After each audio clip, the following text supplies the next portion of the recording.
Welcome to Partner Spotlight, Dr. Hirimburegama. Now, why don't you tell us a little bit about the University of Colombo?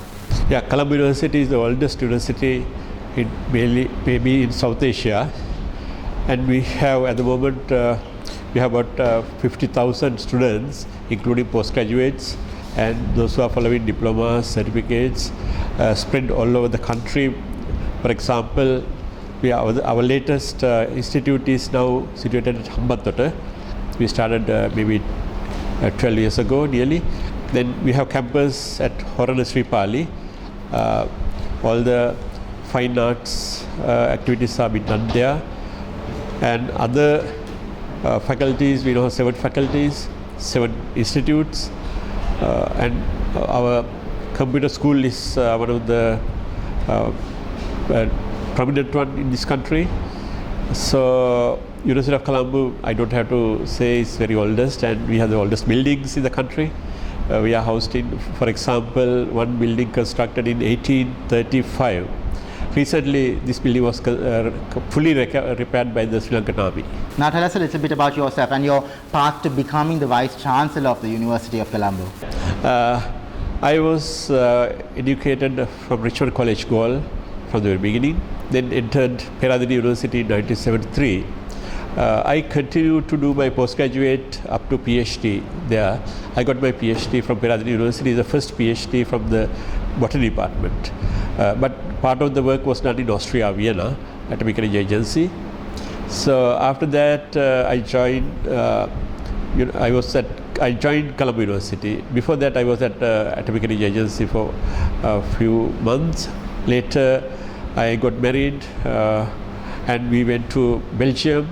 We did doctoral work at the Belgium University of Leuven. There we stayed about 1.5 years. So we came back. Then I joined Colombo University. What are your thoughts on the standards that are available in our state universities? Yes, our universities, I want to just tell you, we are in the outdated management system governed by the government, really. These are government state universities, and we are dependent for financial. This dependency is not good for an international standard university, because international standard universities are self-financed. They get government support, but they take decisions, and management is like corporate organizations. We have to go for long distance. Still, we are managed by regulations, financial regulations, administrative regulations, like government institutes. But international standard is different. In other countries, they are, even in China, the universities are autonomous. They can take decisions. They can employ who they want. For example, recently there was an American team. I asked from them, what is the retirement age? They say there's no retirement age. Those who can work, they work until they die. But even young people, if they can't work, they will be removed. So we have to go for open economy. Now we are not in the open economy university system. We can't produce entrepreneurs because we are not entrepreneurs. What do you have to say of the difference between private universities and state universities in terms of standards? Yeah, at the moment in Sri Lanka, we don't have established private universities. There are affiliated universities.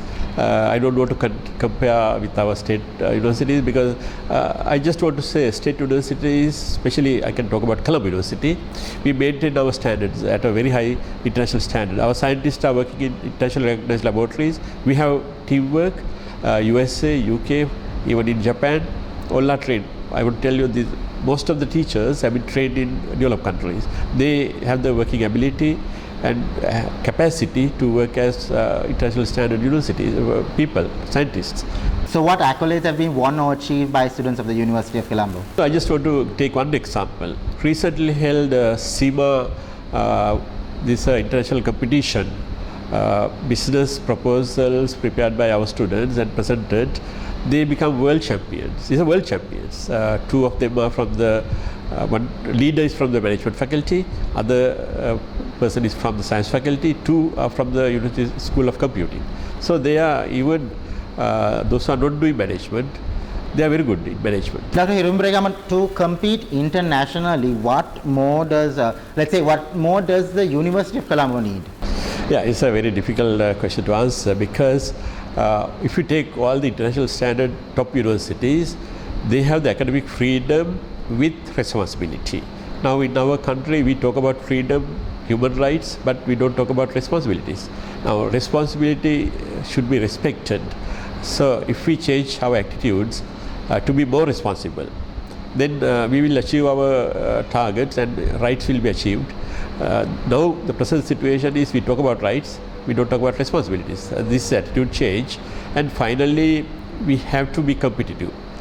This competitiveness, now we are operating in the open economy. But at the moment, these state universities are governed by state rules and regulations, not compatible for the open economy. Now our main challenge is produce people, students, scientists, administrators for the open economy, for the industry. Now our contacts with the industry is minimum because we are not competitive. So gradually we have to become competitive by earning our own expenses. Otherwise we are dependent. Dependent mentality is not good for the future, for the country. Even students, they follow us, teachers.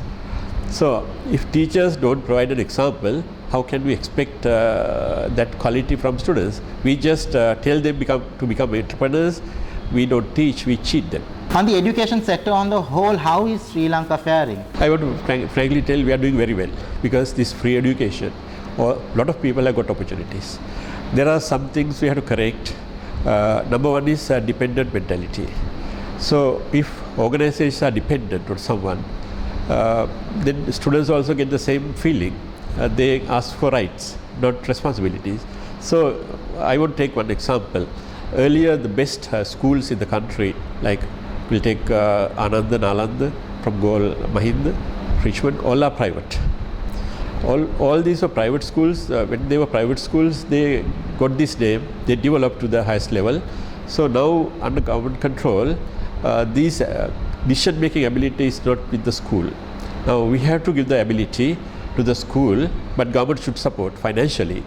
What was happening in the earlier, Anand and Nalanda were private schools. We have forgotten that. So we have to go back. So what message do you have for the students out there? Yeah, we have to become entrepreneurial. We should take more risks. Now this one example is if you have the permanent job, we are mentally permanent at one stage. We are not taking risks, we are not prepared to develop. I advise young people, don't go for permanent jobs.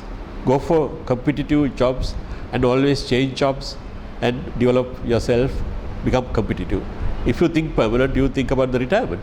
That's mean that you are permanent at the level what you are. So if you think competitive, you always develop. That's the message I want to give.